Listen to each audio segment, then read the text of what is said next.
नमस्कार, मैं एस्ट्रोलॉजर सीमा शर्मा अपने एस्ट्रोलॉजी के YouTube चैनल पर आपका हार्दिक स्वागत करती हूँ। मैं अक्सर आपको कुंडली में बनने वाले अलग अलग योगों के बारे में और अलग अलग दोषों के बारे में बताती रहती हूँ। कभी कभी कुछ खास ग्रहों के बारे में भी मैं आपको बताती हूँ। लेकिन आज जिस ग्रह के बारे में मैं आपसे चर्चा करने जा रही हूँ वह बहुत ही महत्वपूर्ण ग्रह है, जो हमारे लिए अच्छा भी है और बुरा भी है, और वह है शनि ग्रह। शनि के नाम से अक्सर लोग डर जाते हैं, सोचते हैं कि जिस स्थान पर कुंडली के शनि बैठ गया, समझ लीजिए कि वहां पर सब कुछ खराब हो गया, या शनि की दशा आ गई तो सब कुछ खराब हो गया, और हमें जहां पर शनि बैठ गया उससे संबंधित, उस भाव से संबंधित, उस घर से संबंधित फल हमको नहीं मिलने देगा। लेकिन ऐसा नहीं है। ध्यान रखिएगा कि शनि कुंडली के जिस भाव में भी बैठता है उस भाव का हमेशा लाभ करता है, उस भाव की हमेशा तरक्की करता है, प्रोग्रेस करता है, और उस भाव के फलों को कभी भी समाप्त नहीं होने देता। हाँ, इतना जरूर है कि शनि का नाम आप जानते ही हैं, शनिचर शनैचर। तो इसका मतलब यह हुआ कि कुंडली के जिस भाव में शनि बैठता है उससे संबंधित फलों में देरी जरूर कराता है। यानी आपको फल मिलेंगे तो अवश्य, लेकिन देर से मिलेंगे। मान लीजिए शिक्षा भाव में बैठ गया तो शिक्षा प्राप्त करने में आपको देरी तो होगी, कठिनाई तो होगी, लेकिन आप एक बहुत अच्छी शिक्षा प्राप्त करेंगे। इसी प्रकार से अगर रोजगार भाव में बैठ गया तो आपको रोजगार तो मिलेगा लेकिन देरी से मिलेगा। इसी प्रकार से यदि विवाह भाव में बैठ गया तो विवाह तो होगा लेकिन देर से होगा और बहुत अच्छा होगा। यानी कि जहां पर यह बैठ जाता है उससे संबंधित फल बहुत देर से दिलाता है, क्योंकि शनैचर इसका नाम है। बहुत धीरे धीरे ये कार्य करता है और उस कार्य को बहुत देरी से करता है, लेकिन जो चीज ये देता है वह स्थायी देता है, अच्छी देता है। यदि नौकरी देता है तो वह भी स्थायी देता है, यदि आपको जीवन साथी दिलाता है तो वह भी स्थायी और अच्छा मैच्योर जीवन साथी दिलाता है, संतान दिलाता है तो वह भी बहुत अच्छी दिलाता है, भले ही देर से दिलाए। तो ये तो शनि की बात हो गई कि किस घर में वो बैठा हुआ है। आज हम विशेष रूप से जिस विषय में बात करने जा रहे हैं वह बात करने जा रहे हैं शनि की दृष्टियों के बारे में। शनि की अक्सर दृष्टियां जो हैं वह ज्यादा अच्छी नहीं मानी जाती, और विशेष रूप से आज जिस दृष्टि की मैं बात कर रही हूं वह है शनि की त्रिक दृष्टि। त्रिक दृष्टि का मतलब यह हुआ कि शनि की तीसरी दृष्टि, यानी कुंडली के जिस भाव में शनि बैठा हुआ है वहां से तीसरी दृष्टि जिस भाव पर भी शनि डालता है उस भाव से संबंधित फलों को वह कंप्लीटली समाप्त कर देता है, पूर्ण रूप से समाप्त करने की क्षमता रखता है।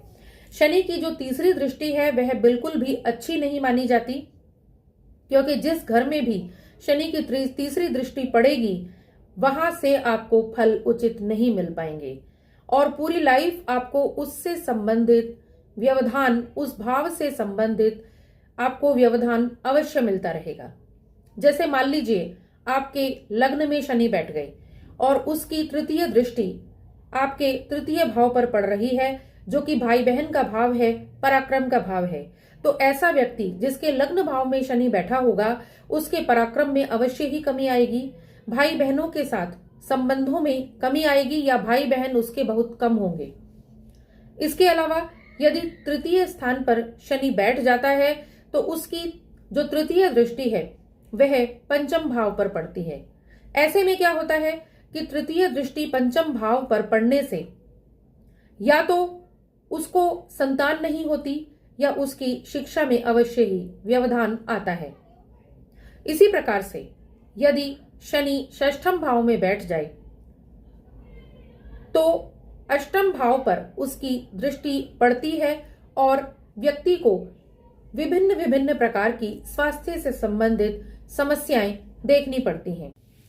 इसके साथ ही यदि शनि आपके पंचम भाव में बैठ जाए तो क्या होता है कि वह अपनी तीसरी दृष्टि जो है वह आपके सप्तम भाव पर डालता है, और सप्तम भाव आप जानते हैं विवाह का भाव है, यानी कि जिसके पंचम भाव में शनि बैठा हुआ है उसके विवाह में अवश्य ही कठिनाइयां आती हैं या एक सफल विवाह होने के योग बहुत कम बनते हैं।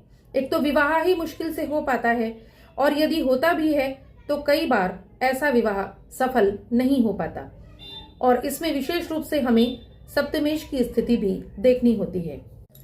यदि शनि आपके सप्तम भाव में बैठ जाए तो वहां से तृतीय दृष्टि उसकी भाग्य भाव पर पड़ती है और उससे क्या होता है कि व्यक्ति का भाग्य उसको बहुत अधिक परेशानियां देता है, उसका साथ नहीं दे पाता। इसी प्रकार यदि शनि आपके अष्टम भाव में बैठ जाए तो तृतीय दृष्टि दशम भाव पर डालता है, जिससे क्या होता है कि आपको रोजगार से संबंधित परेशानियां अक्सर बनी रहती हैं। इसी प्रकार से जब शनि नवम भाव में बैठता है तो उसकी तृतीय दृष्टि एकादश भाव पर पड़ती है और क्या होता है कि व्यक्ति जब भी आय के साधन ढूंढता है, कुछ कार्य करने की कोशिश करता है, कोई नौकरी करता है, कोई बिजनेस करता है तो उसको सही प्रकार से इनकम नहीं हो पाती।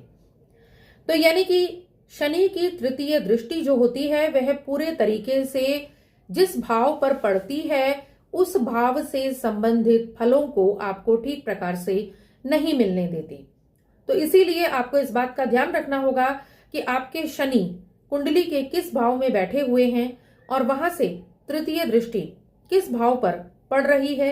यदि आपको किसी खास विषय में परेशानी अनुभव होती है कि आपका कोई कार्य नहीं बन पा रहा है तो आपको यह देखना होगा कि कहीं शनि ऐसी जगह पर तो नहीं बैठा हुआ जिससे उसकी तृतीय दृष्टि आपके उस भाव पर पड़ रही हो और आपका वह कार्य ना हो पा रहा हो।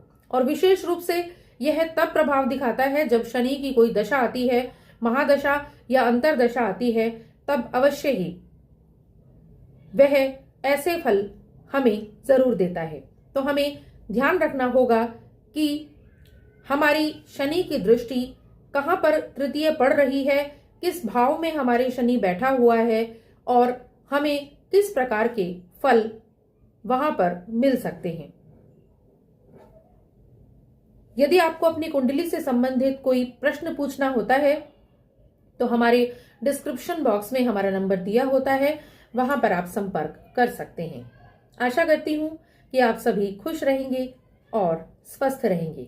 और हाँ, आप हमारे चैनल को सब्सक्राइब अवश्य करें और बेल आइकन को भी जरूर क्लिक करें। धन्यवाद।